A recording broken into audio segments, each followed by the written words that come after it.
Yo me preguntaba en este día, ¿qué es lo central? ¿Qué es lo atractivo? ¿Por qué hacemos las cosas?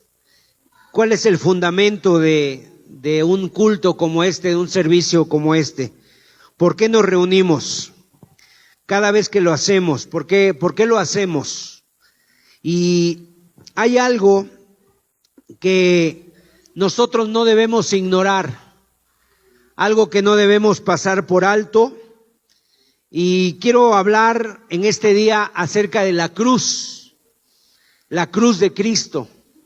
Quiero comentarles que la cruz de Cristo es algo vital y es algo muy importante en la palabra de Dios, pero la verdad es que ha sido también lo que ha sido muy distorsionado. En el nombre de la cruz han matado personas. En el tiempo de las cruzadas, con el estandarte de una cruz iban y cometían crímenes, asesinatos muy crueles, supuestamente para recuperar los lugares santos. Algunos inclusive le han hecho una señal.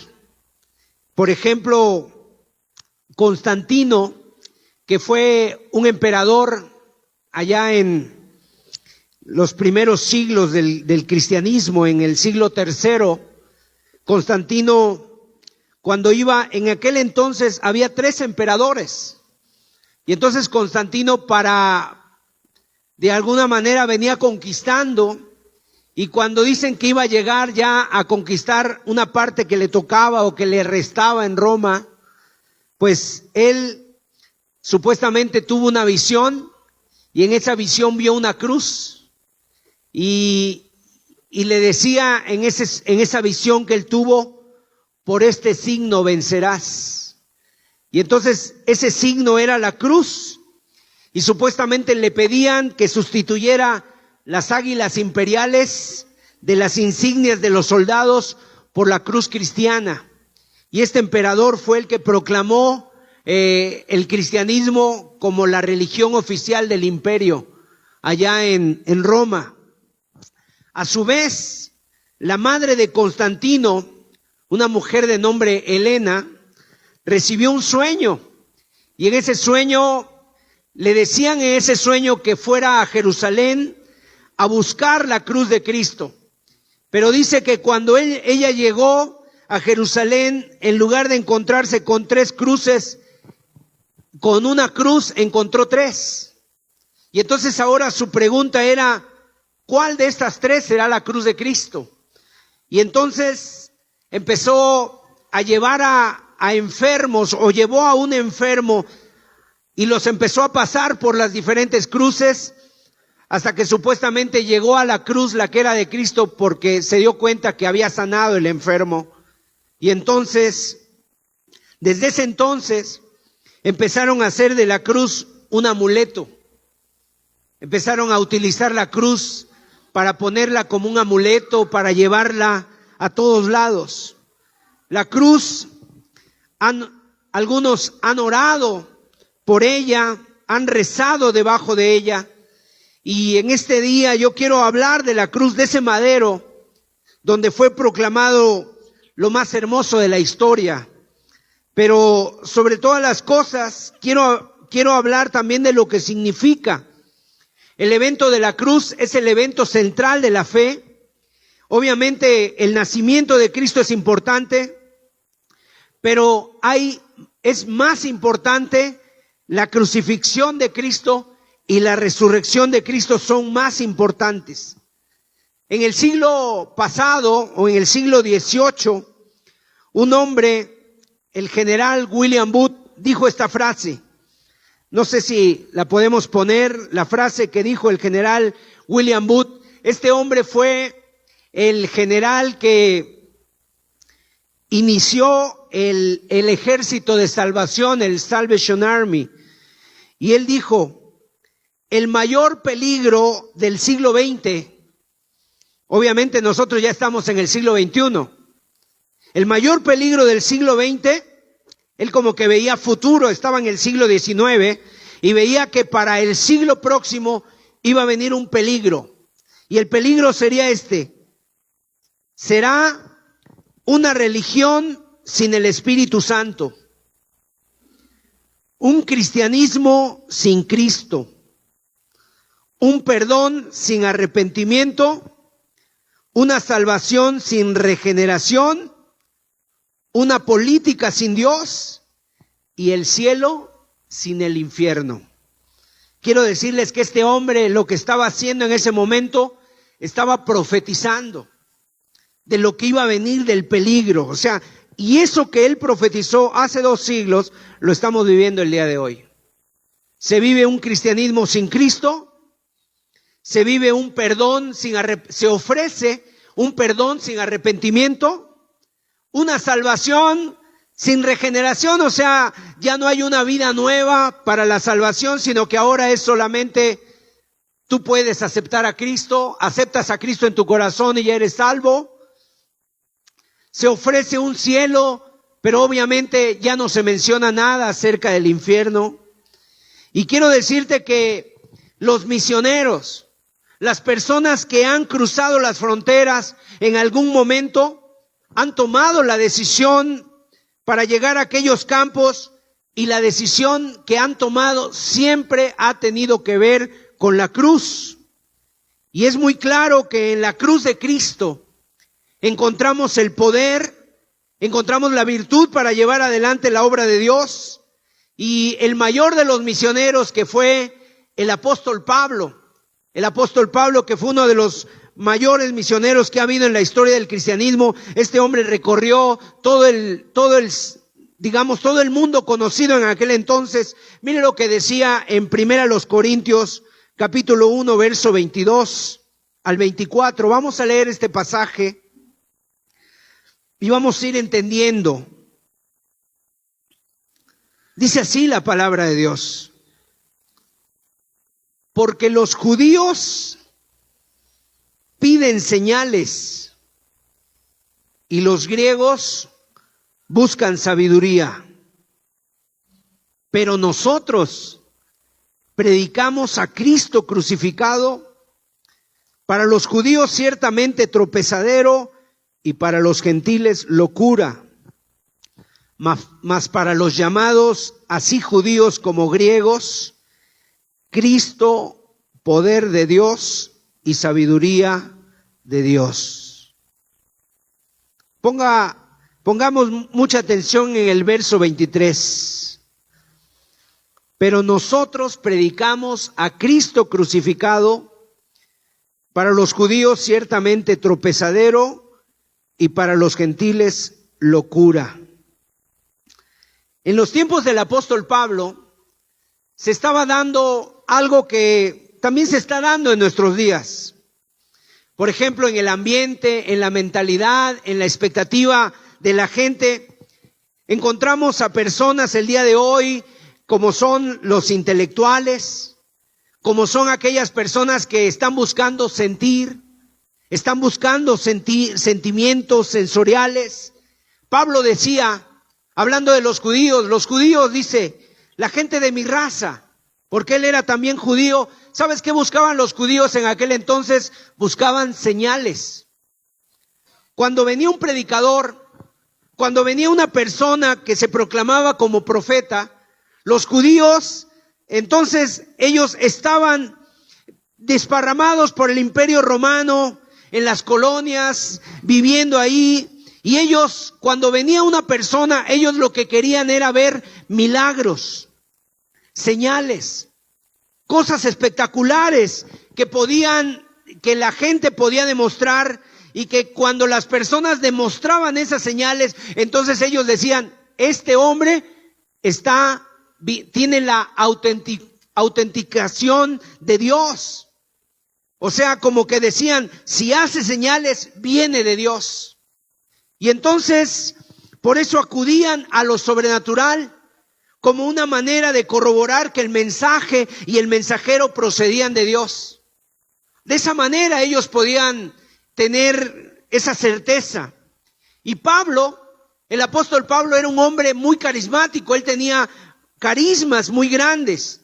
tenía una autoridad apostólica impresionante para hacer milagros. Basta que tú puedas leer el libro de los Hechos, y en el libro de los Hechos tú te das cuenta de la cantidad enorme, de impresionante y poderosa de milagros que hizo a través de toda su carrera misionera. Y Pablo sabía que los judíos, sus hermanos de raza, él sabía que necesitaban, o que ellos tenían una apetencia, tenían unos deseos de ver milagros, de ver manifestaciones poderosas de Dios. Pero Pablo, cuando escribe a los corintios, él dice, pero yo predico a Cristo crucificado. O sea, yo no ando buscando ni haciendo señales. Yo busco a Cristo, yo predico a Cristo y a Cristo crucificado. Eso era con los judíos. Por otro lado, Pablo, cuando llegaba al terreno de los gentiles, de los paganos, los idólatras, Pablo, cuando predicó en Corinto, estaba predicando en toda esa zona de Grecia, esa zona donde la cultura griega, tenía un auge muy impresionante. Pablo sabía que sus oyentes, que aquellas personas que le escuchaban eran gente culta. Pero decía, los griegos buscan sabiduría. O sea, ¿qué era lo que tenían los griegos? Los griegos querían tener razones para creer. Los griegos buscaban fundamentar la lógica de la fe, y Pablo sabía cómo pensaban ellos. Pablo había estado en esas ciudades, en sus viajes misioneros. Él había predicado en Atenas. En Atenas había hablado con ciertos filósofos, los epicúreos, los estoicos, filósofos de aquel entonces. Él citó a sus poetas célebres del pasado. Ahora, Pablo, quiero decirte que él tenía erudición. Basta leer sus epístolas para notar la profundidad de su pensamiento, la riqueza del vocabulario que Pablo tenía. Pablo era un hombre que tenía mucha erudición, era un hombre muy preparado. Por ejemplo, Pablo era hebreo. Él hablaba el hebreo, era su lengua materna el hebreo. Además, él era ciudadano romano, y en Roma se hablaba el latín. Era, era el idioma que hablaban los romanos, y por supuesto Pablo hablaba también el latín. Pero él se había criado en una cultura griega, y en esa cultura griega obviamente él hablaba el griego fluido, sus cartas las escribió en griego, era su segunda lengua. Así como personas que tienen el idioma español y su segunda lengua es el inglés, así para Pablo su segunda lengua era el griego. Obviamente que era muy diferente a Juan, era muy diferente a Pedro, que ellos eran hombres del vulgo, pescadores, que no tenían mucha de esa cultura que tenía el apóstol Pablo. Pablo entonces era un intelectual que se había criado teológicamente a los pies de un hombre llamado Gamaliel. Era un hombre importantísimo en la Universidad de Jerusalén en aquel entonces, Gamaliel. Y Pablo podía ponerse al nivel de los intelectuales de aquella época.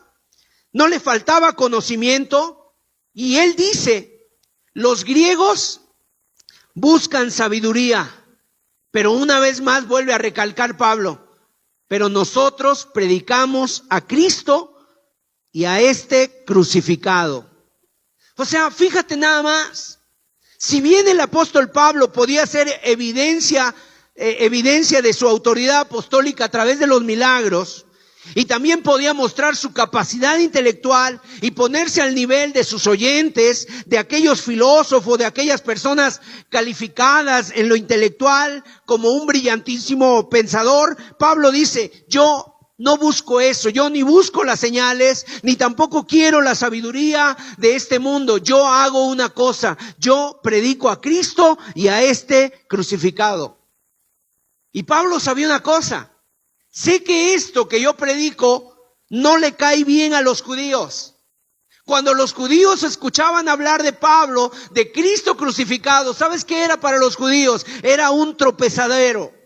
O sea, como diciendo, los judíos cuando me escuchan hablar de que Cristo, el Mesías que ellos esperaban como una persona poderosa, porque así esperaban los judíos al Mesías, alguien que iba a desatar el yugo romano, alguien que iba a liberarlos de la esclavitud. Pero cuando dice, cuando yo predico a Cristo crucificado, sufriente, es un tropezadero para ellos. Ellos dicen, ¿cómo puede ser esto posible? Y a los griegos yo no los puedo satisfacer, porque ellos piensan cuando escuchan que Dios, o sea, imagínate los griegos. Los griegos tenían una cultura y era la mitología griega. Y los griegos pensaban que los dioses, cuando bajaban a la tierra, tomaban lo mejor de los hombres. Tomaban las riquezas, lo mejor de las mujeres, tomaban todo lo mejor. Y cuando escuchaban a Pablo predicar que Cristo, Dios hecho carne, vino a la tierra y vivió como un siervo y se dejó matar y se dejó sufrir, decía, esto es locura. Estás loco, Pablo. ¿Cómo nos dices a nosotros eso? Pero Pablo decía, 1 Corintios 2:2, en la carta a los Corintios, el apóstol Pablo les dice, pues me propuse no saber entre vosotros cosa alguna, sino a Jesucristo y a este crucificado. O sea, en otras palabras, el apóstol Pablo se autolimitó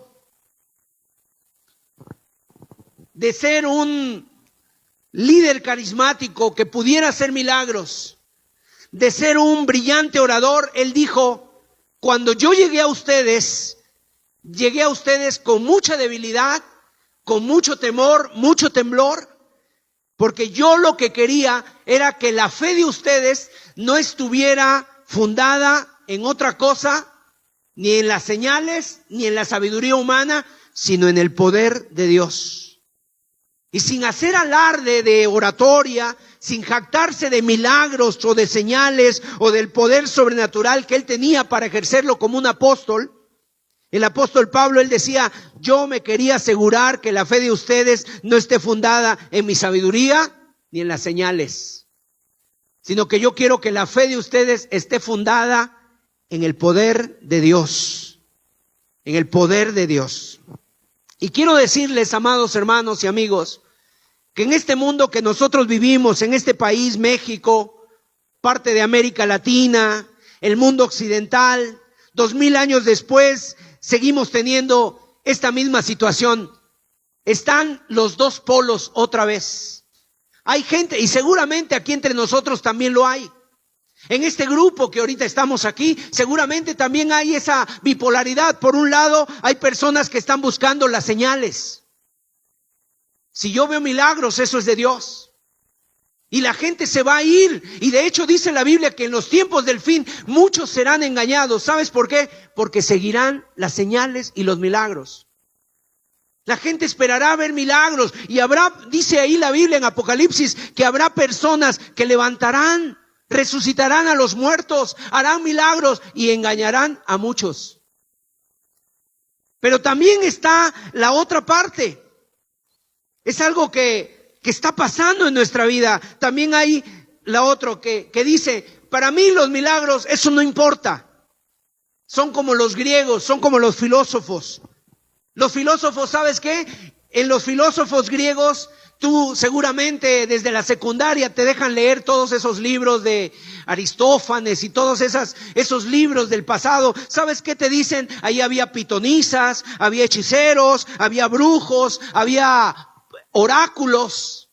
Y entonces todo eso, hay gente que dice, no, eso para mí no es importante, ya no me llama la atención. A ellos les interesaba el intelecto, el raciocinio.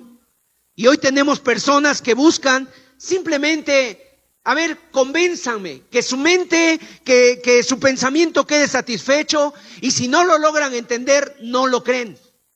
O sea, como que vemos las dos partes. Hay personas que buscan las señales y hay personas que buscan la sabiduría. Pero yo te quiero decir en esta tarde algo, en este día algo. Nosotros necesitamos volver, como decía Pablo, a la centralidad del Evangelio. ¿Sabes cuál es la centralidad del Evangelio? La cruz de Cristo. La cruz de Jesucristo. Para el que busca el sentir, está en el poder de la cruz. Que en el poder de la cruz, o sea, hay una aparente derrota, porque cuando ves a Cristo que está crucificado, lo ves muriendo. Lo ves sufriendo, su cuerpo está totalmente mayugado, su vida está totalmente hecha pedazos ahí, pero en esa aparente derrota estaba la victoria del poder de Dios. Y aquellos que buscan la sabiduría, los intelectuales, la cruz demuestra la sabiduría del plan de Dios para llevar a cabo la redención del hombre. No hay otra sabiduría más grande del plan de Dios, que fue totalmente un golpe tremendo, o sea, fue una sorpresa impresionante para el diablo y para todos, porque nadie llegó a pensar que en la cruz de Jesucristo estaba la victoria para el perdón de nuestros pecados. Gálatas capítulo 6, verso 14, por favor. Fíjate, el apóstol Pablo llega al punto de decir esto: pero lejos esté de mí gloriarme, sino en la cruz de nuestro Señor Jesucristo, por quien el mundo me es crucificado a mí y yo al mundo. O sea, Pablo sabía que en la cruz él había sido perdonado. Por eso él decía: lejos esté de mí de gloriarme. O sea, estaba hablando de un orgullo sano, hablando de la cruz de Jesús. Yo no me puedo gloriar en otra cosa más que en la cruz de Cristo, porque ahí fue donde yo recibí el perdón de mis pecados. Segunda de Corintios 5:21. Al que no conoció pecado, por nosotros lo hizo pecado, para que nosotros fuésemos hechos justicia de Dios en él. Amados, cuando el Señor Jesucristo estuvo en la cruz, Él no había conocido el pecado. Pero cuando Él estuvo en la cruz, Él se hizo pecado por nosotros. Porque la Biblia dice: maldito el que es colgado en un madero. ¿Y por qué Dios lo puso ahí? ¿Por qué Dios permitió que su Hijo Santo, que aquel santo varón que nunca pecó, por qué fuese hecho pecado? Dice ahí: para que nosotros fuésemos hechos justicia de Dios. Hermanos, amigos, necesitamos volver a la cruz de Cristo. Ahí en la cruz fue donde Jesucristo cargó el pecado de toda la humanidad. Ahí en la cruz fue donde Dios cargó en el Señor el pecado de toda la humanidad y lo trató como si fuera el culpable de todos los pecados. Ahí quedó satisfecha la justicia divina para que ahora, al imputársela por fe al pecador, reciba la herencia, como dice la Biblia, para los santificados. Y eso tiene que ver con la salvación. Ese hecho sucedió solamente una vez en la cruz del Calvario, por el cual Dios ahora nos puede declarar a nosotros justos e inocentes por medio de la cruz. Y ese es el misterio maravilloso de la redención. Entonces la cruz es fundamental y sin cruz no habría salvación. Si quitamos la cruz del cristianismo, no hay salvación y el cristianismo se vuelve en una religión obsoleta, en una religión sin vida, en una religión solamente de domingos, donde la gente vendríamos a perder el tiempo nada más.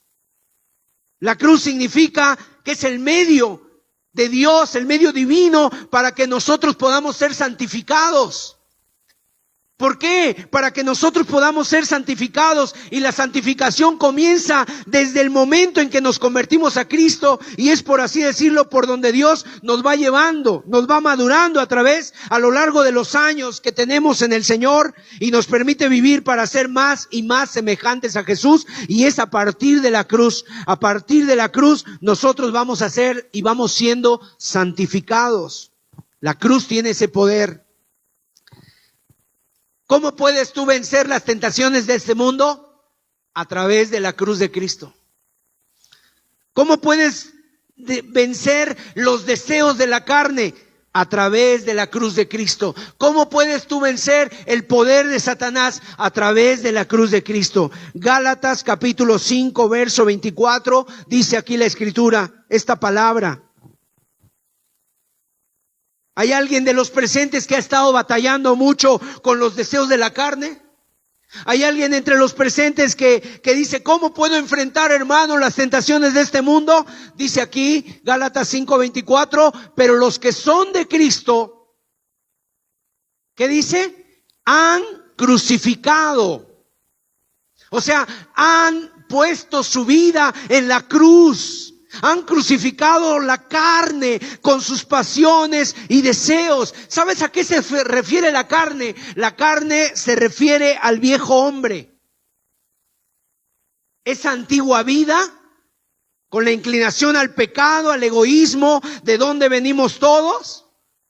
Cuando nosotros llevamos nuestra vida y la ponemos en la cruz de Jesucristo, esa carne, al ser crucificada, al morir con Cristo, mueren también todas las pasiones y los deseos. Romanos 6:4, mira lo que dice. Porque somos sepultados juntamente con Él para muerte por el bautismo, a fin de que como Cristo resucitó de los muertos para la gloria del Padre, así también nosotros andemos en vida nueva. Entonces, ¿cómo puedes tú enfrentar los malos pensamientos? ¿Cómo puedes enfrentar la lujuria? ¿Cómo puedes enfrentar los pleitos? ¿Cómo puedes enfrentar cuando nos sentimos ofendidos, heridos? Y todas esas cosas que brotan aquí dentro de nuestros corazones o dentro de nuestra vida, ¿sabes cómo las podemos enfrentar? A veces no las podemos controlar, a veces uno quiere responder, a veces uno quiere actuar. Cuando te hacen algo, ¿cómo puedes vencer todo eso? Es a través de la cruz de Jesucristo. El viejo hombre, cuando tú lo crucificas, cuando tú lo traes a la cruz de Cristo, el viejo hombre muere. Y quiero decirte, cada día, dijo el Señor Jesucristo, lo tenemos que llevar a la cruz del Calvario. El Señor Jesucristo dijo, el que quiera venir y ser mi discípulo, tome su cruz. ¿Qué dijo? Cada día. Diariamente tenemos que llevar nuestra vida, nuestro viejo hombre y clavarlo en la cruz de Cristo. ¿Cómo hacemos frente a las tentaciones que vienen de fuera? A lo mejor alguien dice, yo no puedo soportar tanta tentación.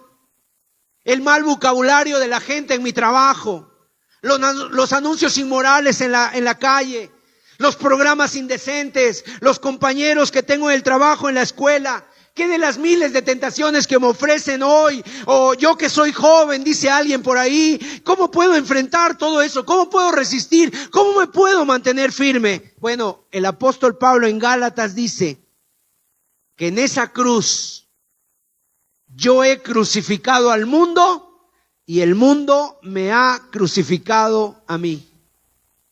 Yo he sido crucificado para el mundo y yo he crucificado al mundo. O sea, el mundo, ¿qué tiene que ver el mundo? El mundo es sus deseos. El mundo natural que inclina al hombre a desear algunas cosas, los deseos, esas cosas, todo eso lo podemos llevar a la cruz. Y amados hermanos, necesitamos en la vida espiritual, si tú quieres ser un verdadero cristiano, tú lo que necesitas es aplicar la cruz de Cristo en tu vida para poder vencer todas las tentaciones que vienen de afuera. Déjenme ponerles un ejemplo. Imagínate que vas a una sala, a un velatorio.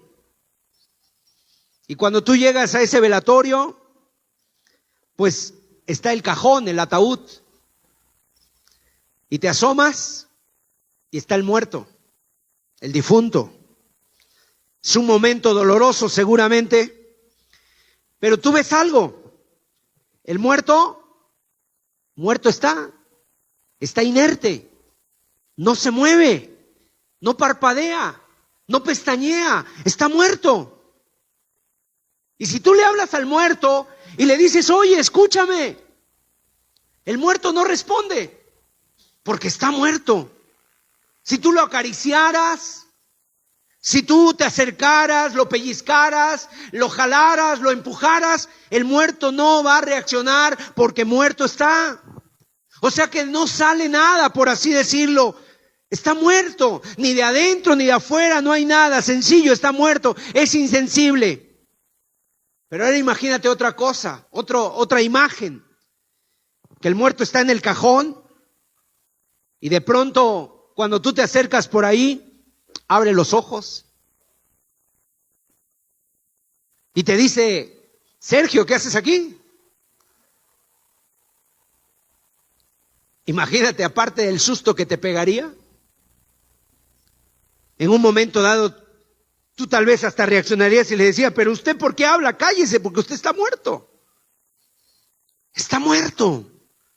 Así decía Pablo, yo estoy crucificado con Cristo. En otras palabras, para el mundo, yo morí. Para mi carne y para el mundo, ya murió también. Es decir, lo de afuera puede venir, pero no me afecta, porque ya estoy muerto. Y lo de adentro que pudiera salir ya no reacciona porque ya estoy muerto. Entonces así viene la tentación y cuando tú estás muerto, así viene la tentación y no te afecta. Y viene la tentación de afuera y no te afecta. Y viene la tentación de adentro y no te afecta. Más bien al contrario, ¿qué dices? Usted cállese porque ya murió. Ya no hay, ya no tienes que reaccionar porque ya estás muerto. Has crucificado tu carne en la cruz. El mundo te crucificó a ti. Estás muerto para el mundo y tú estás muerto hacia el mundo. ¿Por qué? Porque ya crucificaste tu vida ahí. Ahora, déjame ponerte otro ejemplo, pero ahora del mundo musulmán. Los musulmanes, el mundo islámico. Yo sé que el mundo islámico el día de hoy se ha generalizado. Y en algunos países ven una persona con turbante, sea mujer, sea hombre, sea anciano, no importa, le dicen que es un asesino y eso está mal. Yo sé que la mayoría de ellos seguramente son personas pacíficas, seguramente son personas que aman a sus familias como cualquiera de nosotros, pero también sé que hay algunos fanáticos radicales. Esos que tú a lo mejor has visto en los periódicos, los extremistas que se están inmolando, los kamikazes, así se llaman, que se ponen de repente una bomba en el cuerpo y van a donde hay mucha gente y entonces ahí se abren, empiezan a gritar unas cosas y se suicidan y se llevan también con él muchas personas. Eso pasa en Medio Oriente continuamente.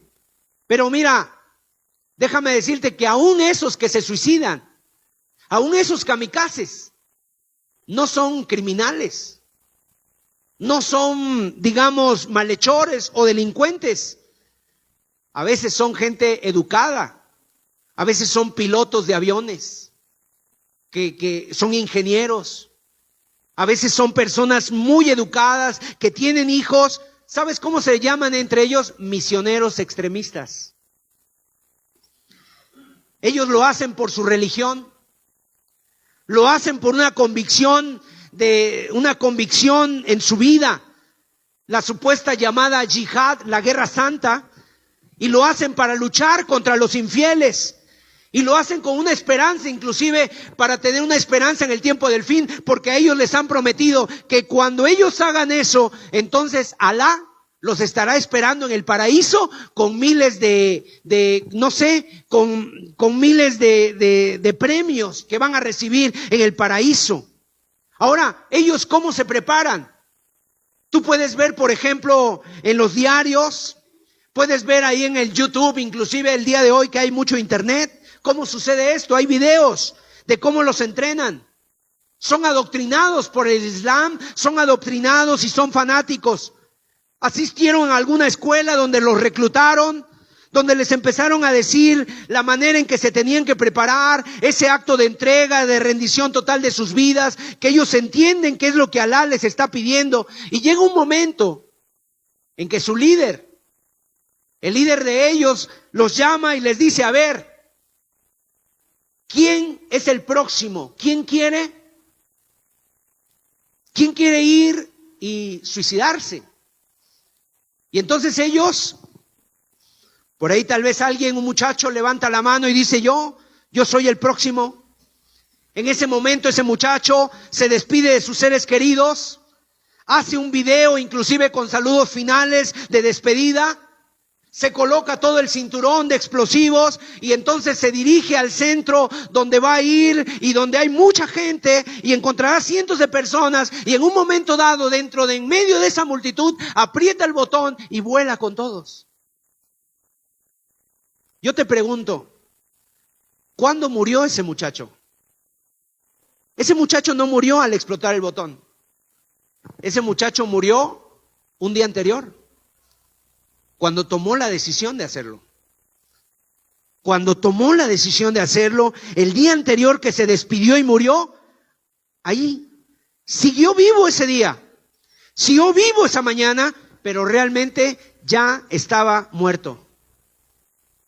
Ahora, ¿qué dice la Escritura? El Señor Jesucristo, mira lo que decía Lucas 9:23, por favor. Dice así, Lucas 9:23, y decía a todos, si alguno quiere venir en pos de mí, niéguese a sí mismo, tome su cruz cada día y sígame. ¿Sabes lo que estaba diciendo Jesús aquí en este pasaje? Seguir a Jesús como un discípulo significa morir. Cuando tú tomas la decisión de seguir a Cristo, en ese momento tú lo que estás diciendo es, yo muero a mí mismo y yo me niego a mí mismo, tomo mi cruz y te sigo. O sea, si tú quieres ser un seguidor de Jesús, tú debes de entender esto. No hay otra forma que renunciar a todo, negándote y tomando tu cruz cada día sobre ti. Entonces quiero decirte que la cruz no es solamente un instrumento de tortura. La cruz era un elemento de ejecución. Era un elemento de ejecución, era un elemento de muerte. Los látigos, se le llamaba, en el griego se le llamaba el flagrum. Eran unos látigos forrados de cuero y que en sus terminales tenía huesos, incrustaciones de huesos y de cristales. Para que la herida que provocara fuera muy fuerte, y los látigos castigaban solamente. Tal vez dejaban cinturones de carne viva en la persona, pero la cruz los mataba. Y cuando la sentencia era cargar la cruz, significaba que el reo tenía que caminar desde un lugar hasta donde iba a ser crucificado, cargando un madero, un palo que no estaba ni pulido, ni estaba tampoco muy bonito, sino que estaba muy áspero, lleno de astillas, y que le rozaba la espalda al que iba, y entonces llegaban hasta un lugar donde estaba otro madero vertical. Y entonces ahí subían a la persona que iba a ser crucificada y solamente tenía un pedacito de madera que se llamaba la silla donde iba a recargar sus pies. Y entonces iba a estar ahí hasta que muriera. ¿Sabes cómo se interpreta la cruz el día de hoy en nuestros días? A veces la gente dice, lo interpretan como la carga que deben llevar en su vida. Por ejemplo, alguien que tiene una relación tensa, no se lleva bien con su esposa, no se lleva bien con su esposo, ¿sabes qué dicen? Este hombre es mi cruz. O esta mujer es mi cruz, esta mujer que me tocó. O alguien que tiene un trabajo que no le gusta y que diario tiene que ir, levantarse a las 6 de la mañana, tomar los camiones, el metro, irse allá, hasta allá y llegar y estar en ese trabajo a lo mejor sofocante, mal pagado, injusto, y dice, es mi cruz. O a lo mejor alguien que padece una enfermedad física y está ahí enfermo, tirado en cama, convaleciente, o a lo mejor lleva años ahí, que no se puede parar y que no se puede valer por sí mismo. La gente dice, es mi cruz. O algunos inclusive, hasta con orgullo de autocompasión, dicen, esta es la cruz que me tocó. Quiero decirte que tal interpretación no es lo que Jesús lo que Jesús quiso decir cuando dijo, tomemos la cruz y sígueme. Cuando Jesús llevó la cruz hasta el Gólgota, así se llama el Gólgota, el lugar de la calavera, el lugar donde fue crucificado, quiero decirte que nadie pensaba en la cruz como un símbolo de solamente llevar una carga.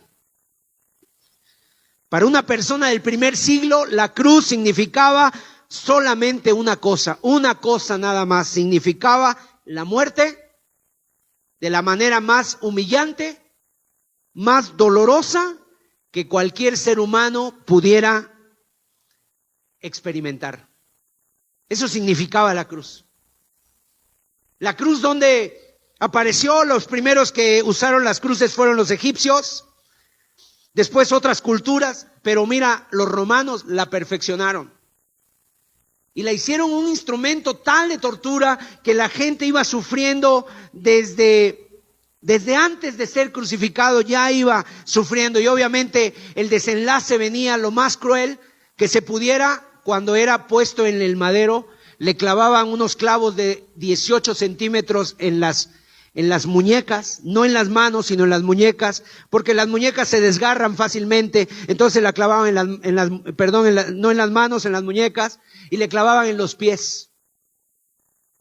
Y la gente moría de asfixia.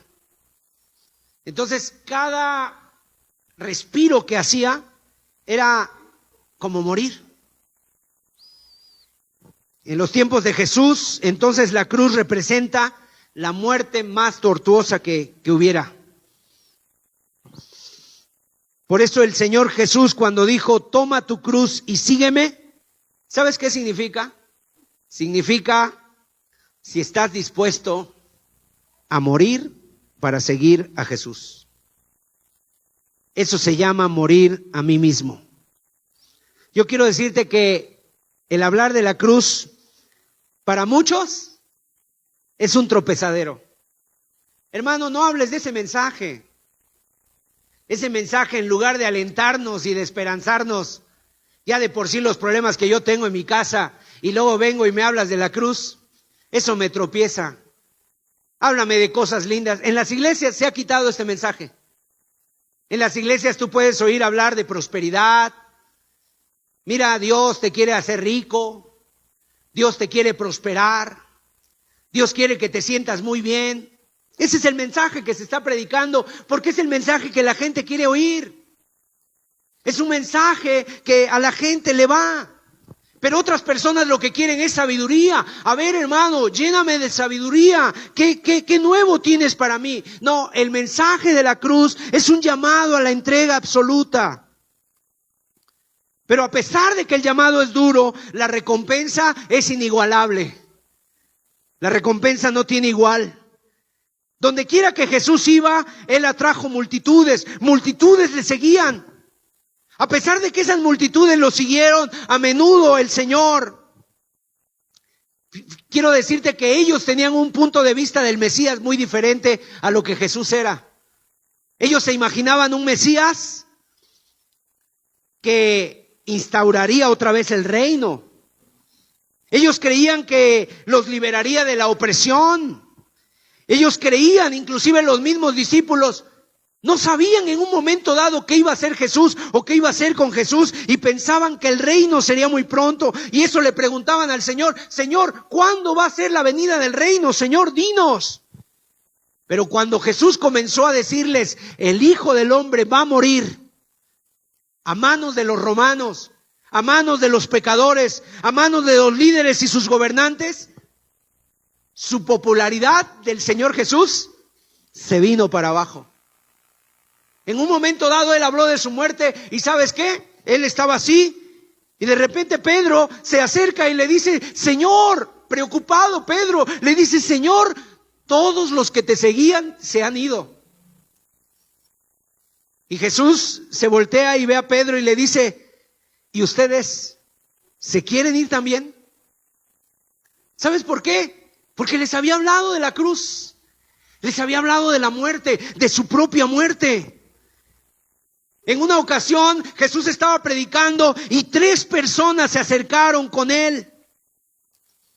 Se acercaron 3 personas, parecían estar dispuestas a seguir a Jesús. Y cuando Jesús les dijo lo que tenían que hacer, obviamente se vio que el compromiso que ellos querían era un compromiso a medias.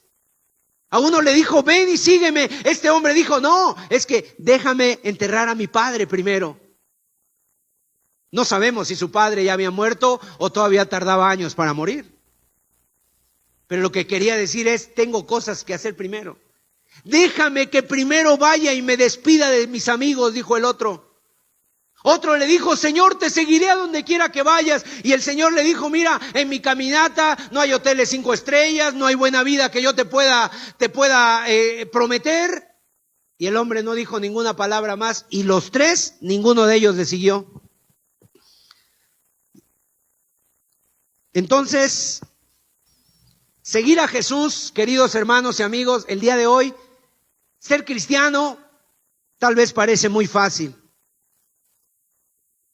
Seguir a Jesús es fácil cuando la vida no tiene problemas, cuando nuestro verdadero compromiso de repente se pone, entonces ahora sí hay un momento para estar viendo nuestro verdadero compromiso, entonces ahí sí. ¿Sabes cómo se prueban los compromisos? A través de las pruebas. A través de las pruebas se ve si hay un verdadero compromiso. Y Jesús, algo que les dijo a sus discípulos, no he venido a traer paz, sino espada. No he venido a traer una vida de tranquilidad, he venido a traer pruebas. Pruebas. El discipulado, el seguir a Cristo como un discípulo exige sacrificio y Jesús nunca ocultó esto. O sea, si a ti te predicaron otro evangelio diferente, no es el evangelio de Jesús el que te predicaron. Si a ti te predicaron que cuando vinieras a Jesús todo te iba a ir bien y que todo iba a ir viento en popa y que ibas a ser rico y que ibas a tener prosperidad, te predicaron un evangelio totalmente falso y diferente al que Jesús predicó, porque Jesús siempre predicó, el que quiera venir en pos de mí, niéguese a sí mismo, tome su cruz y sígame cada día. Qué diferente. Toma tu cruz y sígueme. Cuando Jesús está diciendo, si tú quieres ser mi discípulo, tienes que renunciar a todo, negarte, tomar la cruz. ¿Sabes qué está diciendo? Niégate, muérete, despídete. Tu yo nunca más. Ya no tiene lugar tu yo. Hermanos, nosotros necesitamos volver a la cruz de Jesucristo y hacerlo cada día. En nuestro tiempo. En este momento, cuando vivimos un cristianismo tan light, un cristianismo tan liviano, tan rebajado, sinceramente nos hemos olvidado de la cruz y el general William Booth lo dijo, un cristianismo sin Cristo. Un cristianismo sin Cristo. Que en lugar de llevarte a la muerte del yo, en lugar de llevarte a la muerte del yo, al contrario, fortalecen, robustecen el ego. Esos mensajes que el día de hoy se propagan por doquiera. Ya cualquiera se llama cristiano. Ya cualquier persona se dice llamar cristiano. Te dicen venga y reciba. Haga esta oración, siéntase mejor, usted encontrará la solución. La Biblia no dice eso, la Biblia habla que tenemos que vivir a los pies de la cruz de Cristo. En otras palabras, no ya yo, mas Cristo vive en mí. Pablo, mire lo que dice Gálatas 2:20, por favor. Con Cristo estoy juntamente crucificado. Y ya no vivo yo, mas vive Cristo en mí. Y lo que ahora vivo en la carne, lo vivo en la fe del Hijo de Dios, el cual me amó y se entregó a sí mismo por mí. Y nosotros necesitamos volver a eso, amados. Quiero decirte que esos radicales que yo te mencionaba, esos islámicos, a veces han tomado más literalmente algunas cosas y sinceramente todos ellos a veces son una bofetada al cristianismo que se vive el día de hoy, porque toman a pecho las cosas y renuncian a todo. No importa los estudios, no importa las cosas que tengan, renuncian a todo. Así que, amados hermanos, que el día de hoy, que mañana, que cada día podamos entender en la cruz de Cristo que no solamente hemos obtenido el perdón de nuestros pecados, la salvación eterna, sino que en la cruz de Cristo es cada día morir y cada día reconocemos que nuestro yo ha sido crucificado. Y cuando la tentación venga de afuera, o que cuando de adentro surja de dentro de ti tus concupiscencias, el viejo hombre, ¿sabes qué puedas decir tú? No, un momento.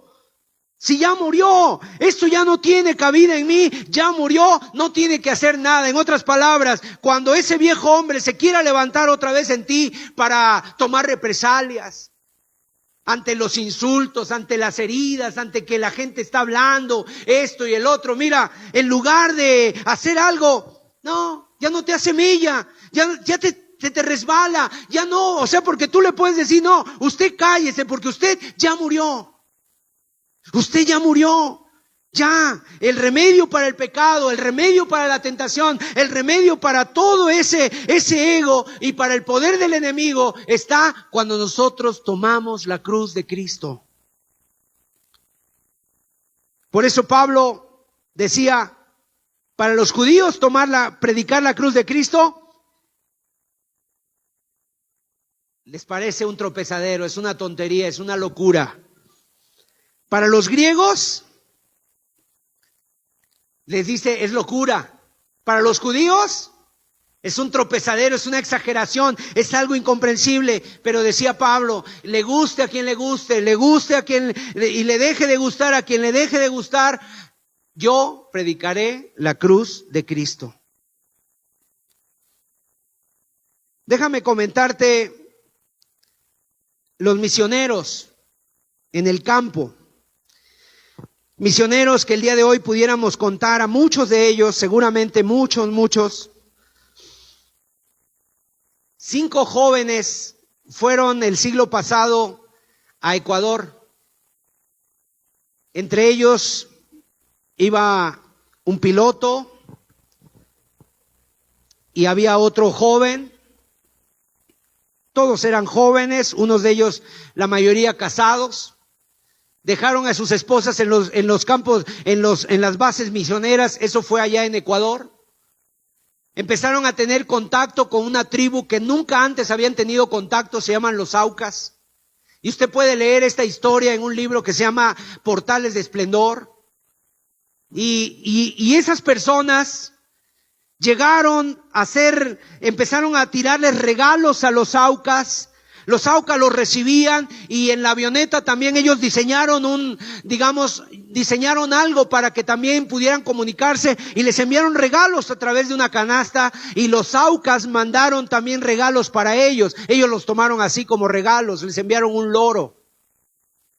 Y cuando ellos vieron eso, dijeron, es el momento para bajar, y buscaron un lugar junto a la playa donde descendieron la avioneta. Y ahí empezaron a tener el primer contacto con los Aucas. Y quiero decirte que esa misma semana dejaron de comunicarse a la base misionera por radio porque los 5 misioneros habían sido asesinados por los Aucas. Cuando llegaron las noticias a la base y las esposas estaban ahí escuchando y vieron, empezaron a mandar a otros misioneros para que fueran a buscarlos, a sus esposos. Los encontraron muertos a las orillas del río y algunos se los había llevado el río. Sin embargo, una mujer, una esposa de uno de los misioneros, Elizabeth Elliot, esta Algunas se regresaron a su país, cosa que fue muy válido, pero ella dijo, a mi esposo le hubiera gustado que yo siguiera el trabajo de él. Y entonces se fue con sus hijos a los Aucas. Y como a los 2 años estaba bautizando a los propios asesinos de su esposo. Se salvaron, se convirtieron. O sea, en otras palabras, renunciaron a todo. Yo te pregunto en este día, ¿cuántos de aquí le has entregado tu vida a Jesucristo? ¿Cuántos de los presentes han renunciado a todo? ¿Cuántos de los presentes han tomado la cruz y sabiendo que eso significa que ya estás muerto a tus planes, a tus propósitos, a tus ambiciones, a tus sueños, ya estás muerto y que ahora solamente hay algo en tu vida, Cristo es todo? Necesitamos volver a la cruz de Cristo. Y termino este mensaje en esta mañana con el ejemplo de los moravos. Los moravos fueron un grupo de personas allá en el centro de Europa, hace 250 años. En ese lugar se produjo un tremendo avivamiento del Espíritu Santo. Uno de ellos, el conde de Zinzendorf, fue muy reconocido. Y déjame decirte que de ese grupo de Moravia, de moravos, salieron misioneros a todos los confines del mundo.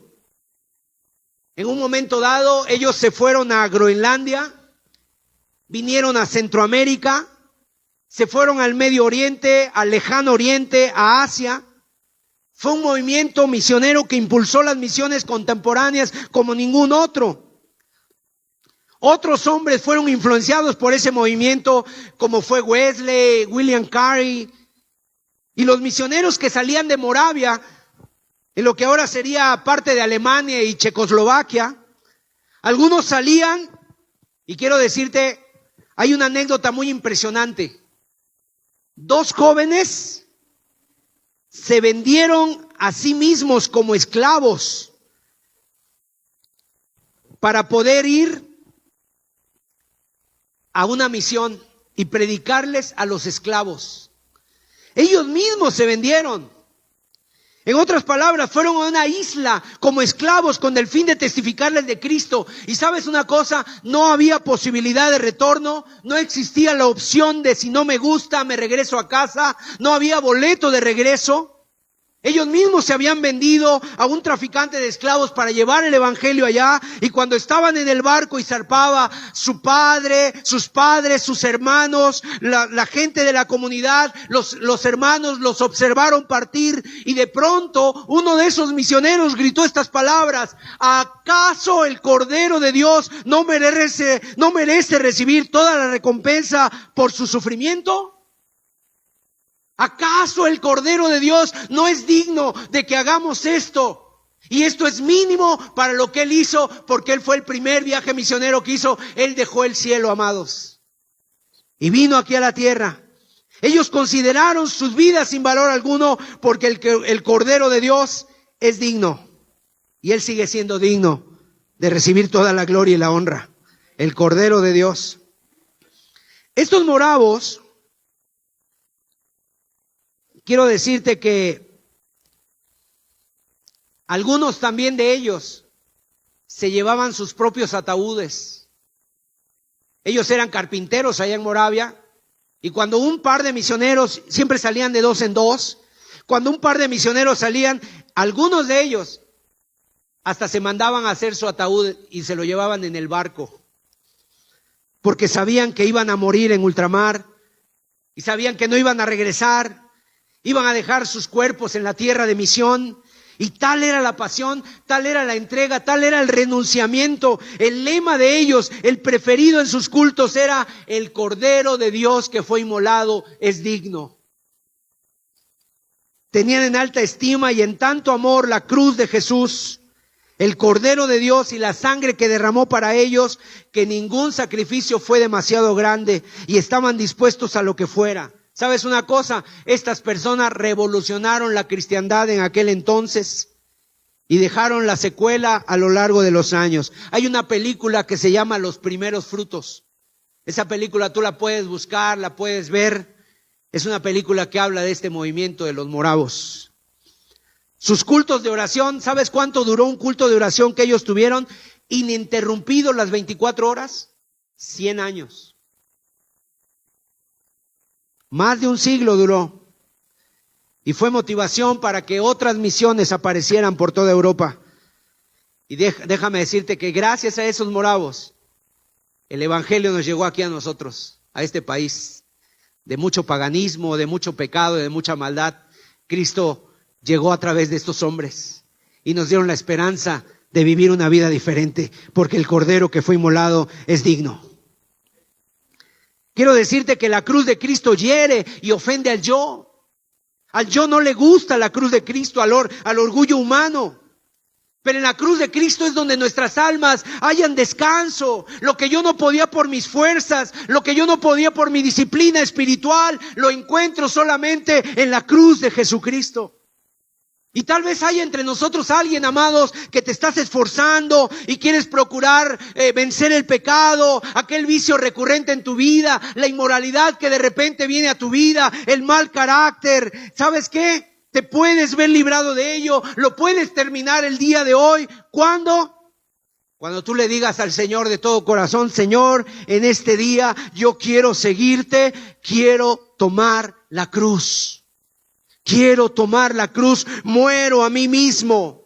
Aquellas cosas pero que para el ser humano eran imposibles, a través de Cristo se hacen reales, porque la cruz de Cristo es poder de Dios.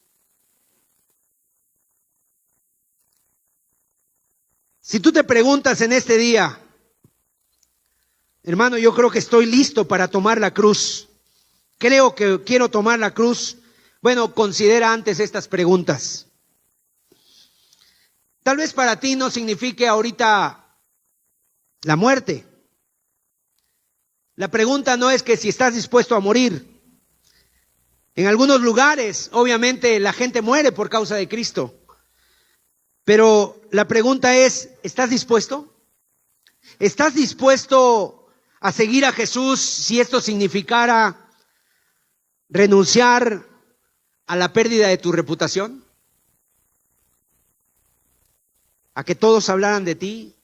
¿Que te pusieran como el peor de las personas? Jesús dijo eso. Que vendrían los días en que cualquiera que se levante contra ti pensaría que está sirviendo a Dios. También, ¿estás dispuesto a seguir a Jesús si eso significa perder tu trabajo? Si estás en un trabajo inmoral, si estás en un trabajo que no te hace bien a tu alma. ¿Estás dispuesto a seguir a Jesús si eso significa perder la vida? ¿Estás dispuesto? Seguir a Cristo no significa necesariamente que todas estas cosas te van a pasar. A lo mejor ni te pasan, no lo sé. Pero ¿estás dispuesto a tomar tu cruz? Si llega un momento en tu vida en que tú tienes que tomar una decisión o tienes enfrente una elección, Jesús o tu pecado, Jesús o las comodidades, Jesús o tu vida, ¿qué vas a elegir? Obviamente, Hebreos capítulo 12, hay algo muy glorioso en la cruz. Hebreos capítulo 12.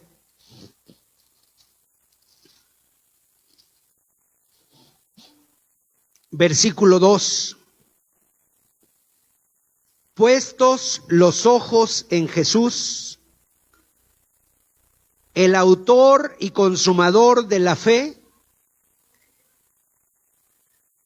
el cual por el gozo puesto delante de él sufrió la cruz, menospreciando el oprobio, y se sentó a la diestra del trono de Dios. ¿Qué fue lo que pasó en Jesús? La cruz para Jesús fue algo muy fuerte. De hecho, él oró 3 veces y dijo: Padre, si es posible, pasa de mí esta copa, pero no se haga mi voluntad sino la tuya. Pero después dijo, la copa que el Padre me dio la voy a beber hasta el fin. Y él fue a la cruz. Pero aquí nos dice este texto que cuando Jesús estaba en la cruz, él en ese momento ya no estaba viendo solamente la cruz. Él ya había tomado la decisión, él ya había decidido morir, él ya había muerto, por así decirlo.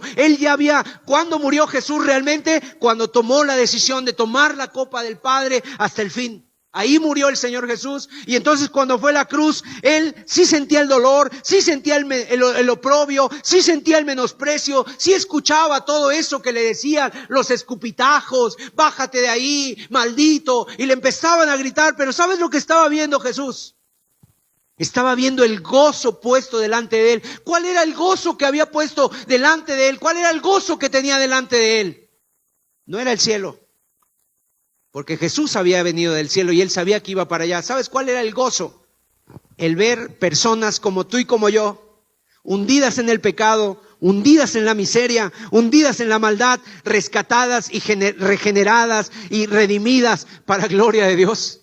Eso fue lo que él vio. O sea, el oprobio, eso lo pasó por alto. El menosprecio lo pasó por alto. Un gozo más alto fue puesto delante de él. El ver familias redimidas, el ver personas, pecadores perdidos, rescatados por la cruz de Jesucristo, borrachos del alcohol, gente de las drogas, pecados de inmoralidad, pecados de adulterio, pecados de amargura, de odio, de resentimiento, todas esas cosas. Bueno, él vio el gozo. Con esto van a ser libres, y si con esto van a ser libres, yo estoy más que satisfecho, dijo el Señor. Entonces el compromiso de tomar la cruz cada día, abandonando tus sueños, tus posesiones, tu propia vida, es necesario por causa de la cruz de Cristo. Esa es la cruz de Jesús, amados. ¿Y esto cómo lo tengo que tomar, hermano? ¿La tengo que traer aquí en mi cartera? ¿Dónde está la cruz para yo subirme, hermano? No, la tienes que tomar cada día y tiene que ser algo voluntario. Jesús dice, si alguno quiere venir en pos de mí. Aquí hay muchos. Yo no sé si los muchos, si alguno. Si solamente hubiera alguno, o dos, o tres, la recompensa vale la pena. El precio que hay que pagar. Jesús dijo, su llamado era morir a nosotros mismos. Sígueme, y obviamente seguirle a Él, a donde Él está ahora, es lo más glorioso que nos puede suceder, porque Él está en la gloria, en el cielo. El que quiera salvar su vida la perderá, pero el que pierda su vida por causa de mí, la hallará. Gloria sea Dios. Tomar la cruz, amados, para los judíos tropezadero, para los griegos locura, pero para nosotros los que creemos, Cristo, poder de Dios y sabiduría de Dios. Aleluya. En esta tarde vamos a cerrar nuestros ojos, vamos a inclinar nuestras cabezas.